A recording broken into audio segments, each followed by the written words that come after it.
estaba atendiendo y sentí dos estampidos, pero que no era común, como un balazo común que uno conoce. Claro. Debe ser un calibre muy fuerte. Y salí, vi gente gritando, una señora que estaba gritando ahí, y dice, lo mataron, lo mataron.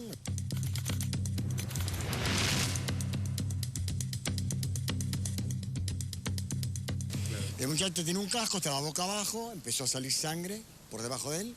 Y se acerca a otro vecino, me dice, no, me dice, este es el chorro. ¿Cómo? Me dice, sí, eran dos motos que siguieron un auto. Y el del auto, cuando le iban a asaltar, le disparó. Parece que con un ladrillo le rompió el vidrio.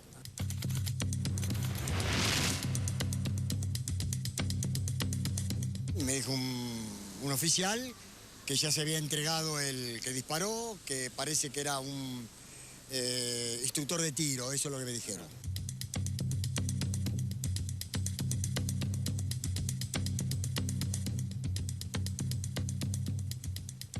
Bueno, y por supuesto que va a ser uno de nuestros temas, porque abrió el debate inmediatamente. Claro. Esto de si es legítima defensa o es un homicidio. Este hombre está detenido, Él mismo, media hora después de haber reaccionado frente a una posibilidad, un intento de asalto y haber disparado y matado a uno de estos posibles asaltantes, se entregó. Fue a buscar a un abogado y se entregó en la comisaría. Está detenido y la figura es homicidio. Por supuesto, un enorme debate que nos hace acordar a muchos otros que tuvimos en nuestro país. Vamos a hablar. Bueno, y la pregunta que se impone es esta, ¿no? Porque vamos a meternos en el primero de los temas y tiene que ver con lo que pasó. Hubo 3 episodios muy cercanos en el tiempo relacionados con asaltantes en moto, conocidos como motochorros. Uno de ellos terminó mal, porque uno de los hombres que sintió que lo iban a asaltar disparó y mató a uno de los asaltantes. Por eso se instala inmediatamente la polémica. Estamos trabajando en vivo con Cecilia Insinga, allí en Villaluro. ¿Cómo te va, Ceci?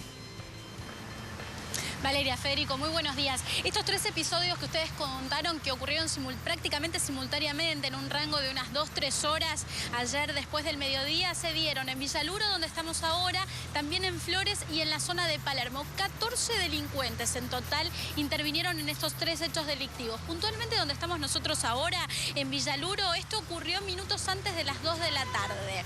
Lope de Vega y Juan B. Justo, 2 avenidas con muchísimo tránsito, sobre todo incrementado ahora porque están haciendo una obra de AISA y están rompiendo el suelo sobre la avenida Lope de Vega, con lo cual esto incrementa mucho más el tránsito, sobre todo en hora del mediodía.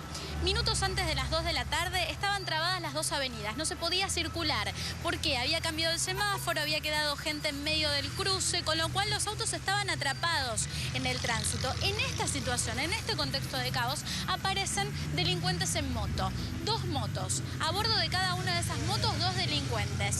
Según relata Reutemann, este hombre que fue víctima del robo que finalmente terminó matando a un delincuente, él cuenta en su declaración que ve cómo los delincuentes primero quieren robar al auto que estaba adelante de él, un auto de alta gama.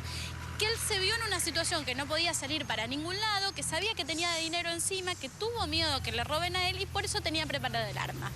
Acto seguido, los delincuentes van al auto de él. Uno de ellos le rompe el vidrio.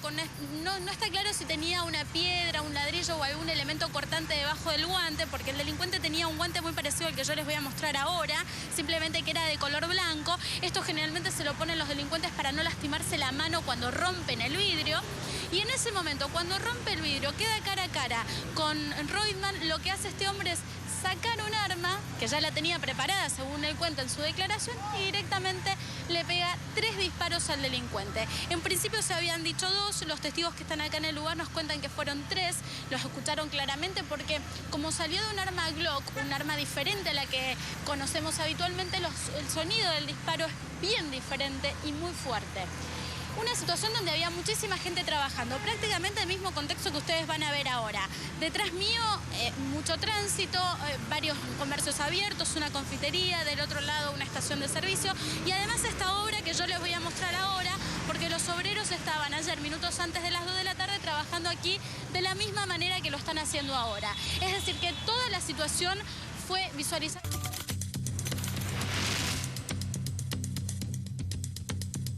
Yo estaba atendiendo y sentí 2 estampidos, pero que no era común, como un balazo común que uno conoce.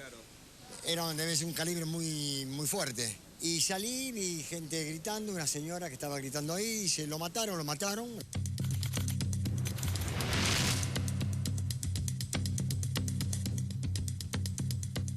El muchacho tenía un casco, estaba boca abajo, empezó a salir sangre por debajo de él. Y se acerca otro vecino, me dice, no, no, me dice, este es el chorro. ¿Cómo? Me dice, sí, eran dos motos que siguieron a un auto.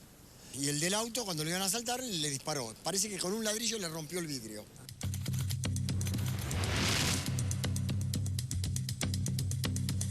Me dijo un oficial que ya se había entregado el que disparó, que parece que era un instructor de tiro, eso es lo que me dijeron.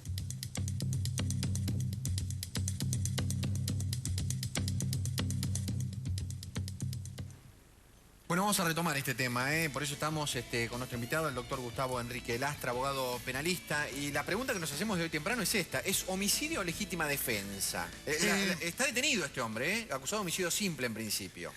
El hecho de que esté detenido, por lo que yo te comentaba fuera de cámara, de lo que tomé conocimiento por los medios, sí, sería una gran injusticia.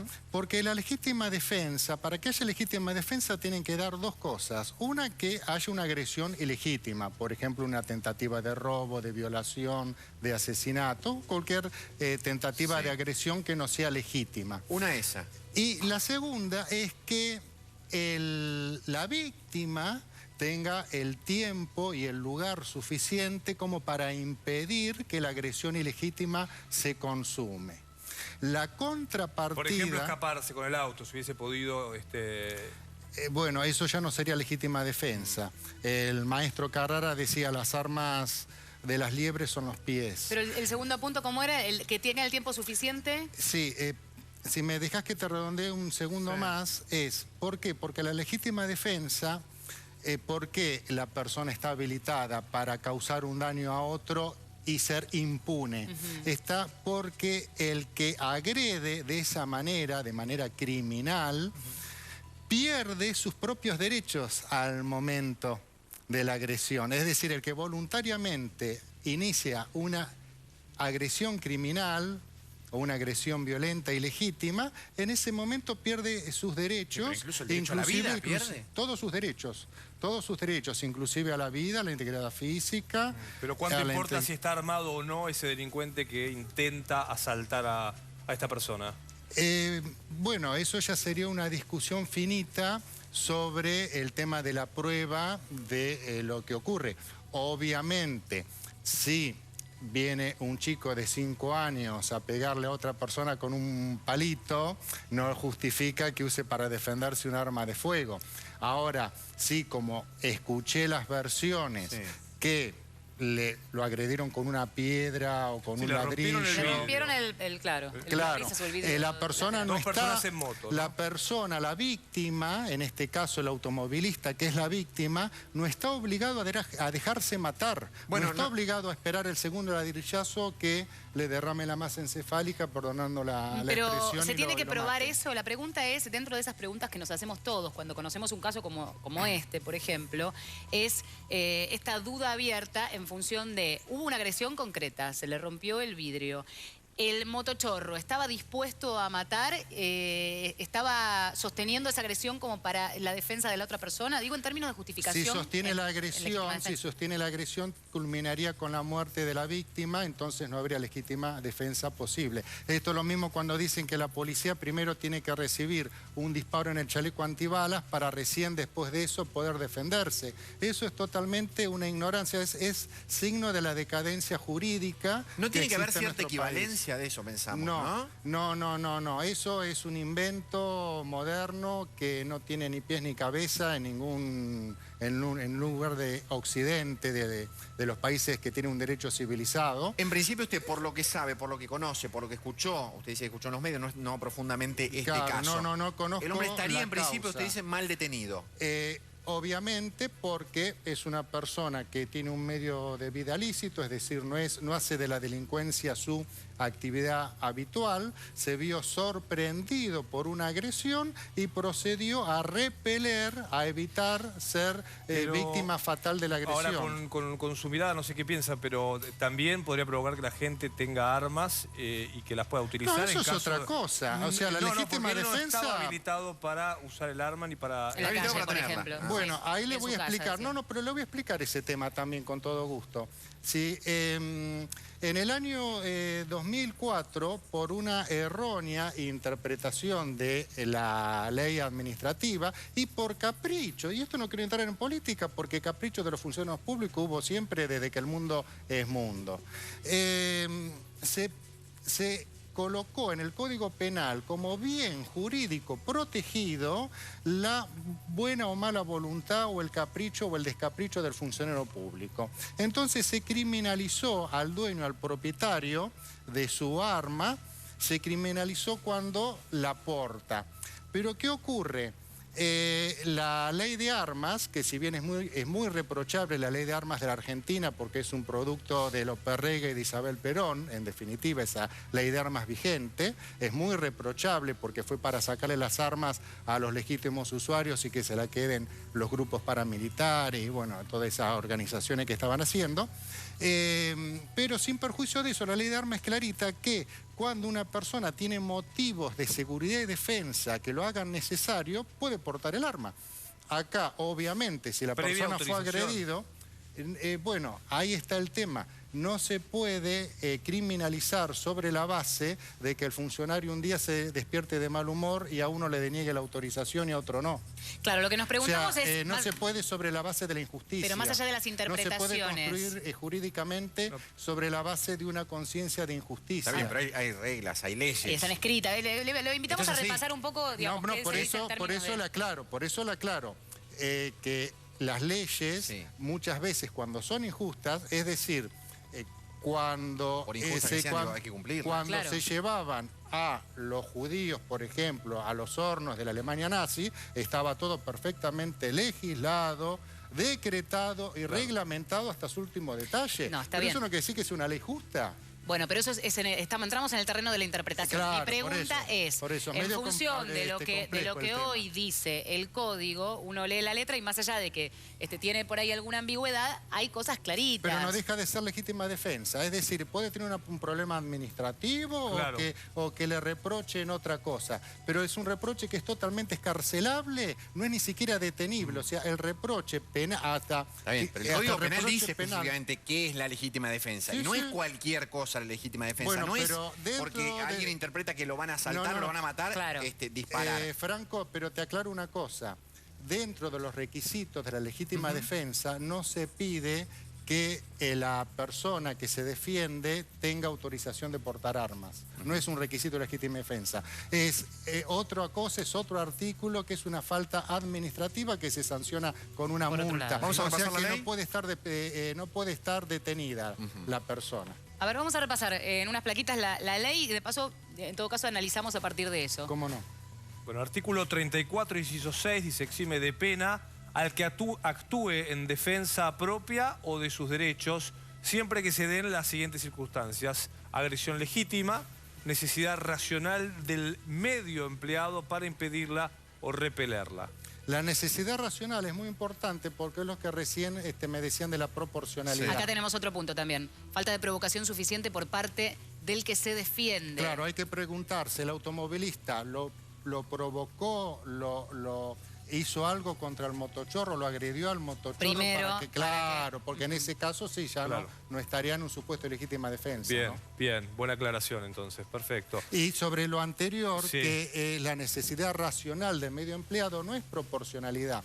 Sí, una persona que le gusta ir a cazar perdices, por ejemplo, está con una escopeta cazando perdices y viene una persona corriendo a partirle en dos con un hacha, no puede dejar la escopeta y ir a buscar un hacha para defenderse con lo mismo. Está claro. Claro, ahí teníamos en imagen también y vamos a repasarlo, porque este es el caso que nos hace acordar y en realidad por el cual fue condenado a 3 años de prisión en suspenso el ingeniero Santos. El exceso en la legítima defensa, esto habla el artículo 35, es dice, otro tema, el que hubiese excedido los límites impuestos por la ley, por la autoridad, por la necesidad, será castigado con la pena. Bien, acá la jurisprudencia y y la doctrina argentina ha sido pionera en este caso.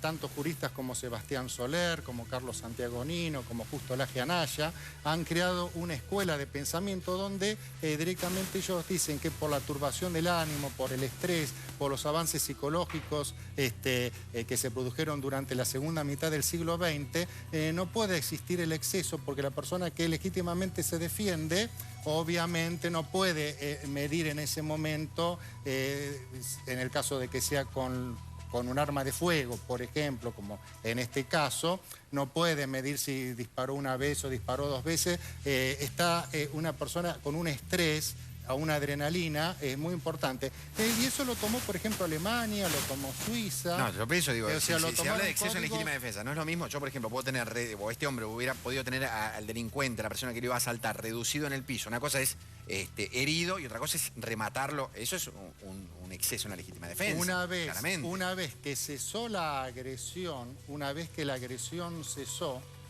ahí sí se... pero... A ver, una técnica que usa el criminal, no nos olvidemos que el tema de la seguridad es muy difícil y nadie lo entiende y no encontramos funcionarios capacitados en seguridad porque no entienden la lógica del delincuente. El delincuente es el que elige el día, la hora, el lugar y quién va a ser la víctima.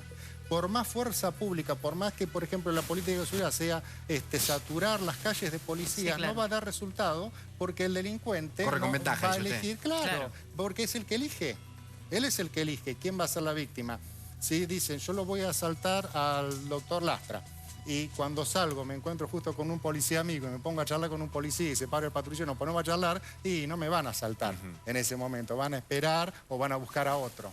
Entonces, lleva una ventaja que hay como, obviamente, quitarle esa ventaja y se ha puesto en práctica en muchos países, pero acá no se entiende el fondo del problema.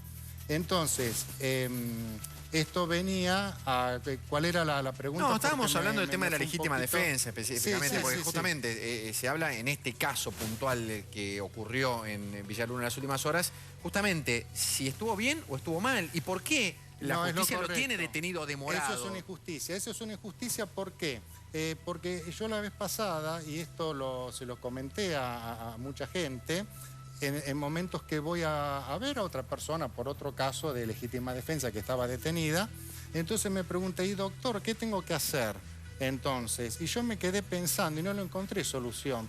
Entonces, para mí, la solución es la siguiente. Nadie se puede defender del criminal y del fiscal al mismo tiempo. Esa es la realidad de la Argentina. Es una realidad de un país decadente. Bien, pero lo que está diciendo... La gente no le tendría que tener miedo a los fiscales, la gente de bien. Pero, doctor, también esa mirada impulsa a que la gente termine portando armas. Claro. No, porque si yo estoy hablando de lo que es la legítima defensa. Ahora, sí, sobre el tema del derecho de armas, que es un derecho que es derecho administrativo, ya no es derecho penal, el derecho de armas, a tener armas, a portar armas. Obviamente, si, como escuché en la radio, la persona que tuvo este hecho y que está detenida en este momento era una persona capacitada, instruida y legítimo usuario de armas, no tiene por qué no tenerla. Yo estoy totalmente en contra. Pero de también una persona, perdón, y además una persona entrenada se supone que tiene, de hecho veíamos videos en donde ese entrenamiento implica capacidades de reacción, donde tirar, también podría haber tirado. No es lo mismo tirarle al cartón, tirarle en la práctica de tiro, que encontrarse donde su propia vida o la vida de su familia no puede haber víctimas está en de peligro. terceros también. El estrés que se causa es muy distinto, es otra situación. Doctor, pero también puede haber una víctima que sea un tercero, si cualquiera está armado y se defiende, como usted dice. Esa es una falencia de la ley de armas de la Argentina, donde, a diferencia de los países justamente más avanzados y que técnicamente conocen mejor de balística, no permiten el tipo de munición que es obligatoria en la Argentina, que es la munición totalmente blindada. Esa munición produce rebotes y produce víctimas, como cuando fue esa niña que murió en el patio del colegio por una munición que rebotó y saltó así. Eso en otros países no ocurre porque el tipo de munición que utiliza es munición de punta hueca que no puede producir rebotes. O sea, a donde pegó quedó. Como abogado penalista, en términos generales, ¿cuántos casos hay que terminen? Usted hablaba de defenderse de los fiscales y demás. En general, ¿cuál es la mirada que se aplica? Más allá del código que lo repasábamos y que tiene una letra, ¿no? Yo creo que se ha dejado de lado lo que es lo jurídico y se ha privilegiado lo que es políticamente correcto, lo cual no le hace ningún favor, no le hace ningún bien a la gente, al pueblo y por supuesto a la justicia, a la administración de justicia y al derecho al acceso a la justicia. Lo que quiere decir es tenemos que este hombre todos. podría quedar detenido entonces. Yo lo que quiero decir es que está injustamente detenido. Si fue así, como lo dicen en la televisión al hecho, sin haber, obviamente, sin haber visto la causa, pero sí realmente este automovilista no agredió, no dio motivo y él fue agredido y él se defendió para evitar que la agresión, que el delito, que el crimen se consume, y está en legítima defensa, no tendría que estar detenido. Eso no quiere decir que, por supuesto, que se investigue todo, que como corresponde en el derecho penal, corresponde investigar todo, pero no tendría a mi criterio que estar detenido mientras dure la investigación, ni un minuto. Para usted puede salir en las próximas horas. No, tendría que, no sé, pero lo que te digo que no tendría que haber estado detenido ni un minuto. Una vez que le tomaron todos los datos, constituyó domicilio, máxime que fue con un abogado. Una vez que constituyó domicilio, se ajustó a derecho, ya ahí tendría que haber estado en libertad, porque no es una persona que causa riesgo a la sociedad.